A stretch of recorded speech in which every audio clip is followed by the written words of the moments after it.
Pemirsa, pertanyaan kemudian seperti apa sebenarnya para capres memetakan persoalan utama dalam masalah hukum di Indonesia dan juga pemberantasan korupsi. Setelah berhasil mendiagnosa persoalan utamanya, lalu apa solusi yang mereka tawarkan? Untuk membahasnya langsung saja saya ingin ke Bang Boyamin. Bang Boyamin, bagaimana Anda melihat persoalan hukum yang menjadi tolak ukur paling penting? Ya, sederhana kita potret dari masyarakat kan istilah no viral, no justice. Artinya keadilan yang diharapkan dari proses hukum itu kan belum diterima masyarakat dengan baik gitu.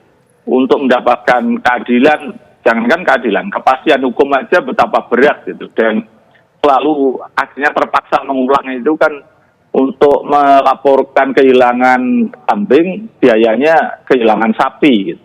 Jadi ini sesuatu potret hukum memang yang kita harus akui gitu. Dan dari proses-proses yang disampaikan oleh para calon presiden itu kan menurut saya masih normatif, kemudian belum konkret gitu. Seperti apa pembenahan-pembenahannya yang sifatnya itu mohon maaf istilahnya ekstrim itu belum ada. Jadi ya dari sisi inilah kemudian tanda kutip istilah mafia hukum dengan segala anak cucunya mafia peradilan, mafia tanah, mafia ini kan, dan juga oknum penegak hukum kita yang tanda kutip bahkan istilahnya itu jadi sesuatu yang oknum nakalnya jadi ATM berjalan untuk justru pelaku-pelaku kejahatan itu bagaimana bersekongkol gitu didugaan ya, misalnya yang terutama yang paling nggak enak itu mafia tambang misalnya, itu kan tambang kita tumbang tindih, padahal kalau ini diberesi aja dari sisi pajak dan PNBP dan tax rasionya bisa naik di angka 10-12%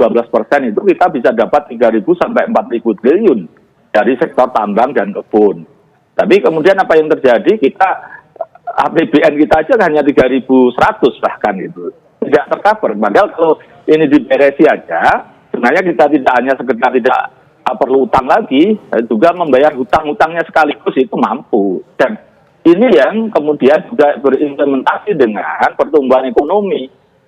Saya kemarin terus terang mohon maaf istilahnya hari anti korupsi dunia itu hanya putar-putar keliling ke Hong Kong, Makau, terus Filipina. Saya tidak sempat ke Vietnam, itu yang paling tertinggi itu kan Vietnam, 8% pertumbuhannya. Karena hukumnya bagus, meskipun negara komunis. Kemarin korupsi 191 triliun, Truong Mailand itu bisa diproses tahun yang lalu dan itu penegakan hukumnya bagus itu. Dan juga Filipina juga begitu gitu, penegakan hukumnya bagus. Lagi kita kan memang ada penurunan, terutama kalau bicara saya kaitkan sekaligus pemberantasan korupsi di kasus KPK. Itu ada Undang-Undang Nomor 19 Tahun 2019 yang istilah saya apapun itu memperlemah KPK. Dan prestasi pelemahan itu artinya ya yang baru terjadi ini adalah dugaan atau bahkan langsung penetapan tersangka terhadap Pak Firly Bahuri dugaan korupsi. Jadi ini tadinya yang dulu KPK sudah bagus kok kemudian dijadikan menjadi lebih jelek, bahasa topannya begitu gitu, lebih tidak baik begitu. Nah, ini yang kemudian menjadikan sesuatu proses yang di kalangan masyarakat menjadi sesuatu kepercayaan juga sulit. Di dunia investasi, investor baik dalam negeri maupun luar negeri melihatnya sesuatu yang belum baik. Sehingga bagi masyarakat mencari keadilan maupun masyarakat usaha yang ingin investasi, ini belum ada kestabilan hukum maupun lebih jauh lagi kestabilan politik gitu. Dan ekonomi kita tidak tumbuh dengan baik, hanya 5%. Nah, inilah yang sebenarnya menjadi harusnya dipotret oleh kita semua termasuk oleh capres ya. Nanti malam itu akan diperdebatkan dengan sengit itu dan langkah-langkah ekstrim apa untuk membenahi ini semua. Langkah saya paling sederhana ini kan tata kelola pemerintahan yang baik itu bukan hanya sekedar mencegah bocor, tapi mampu bahkan mencegah tiris gitu atau rembes gitu. Lah kita mencegah bocor aja nggak bisa gitu. Berbagai polemik yang berkaitan dengan pengadaan barang jasa, berkaitan dengan meritokrasi, mutasi promosi pejabat.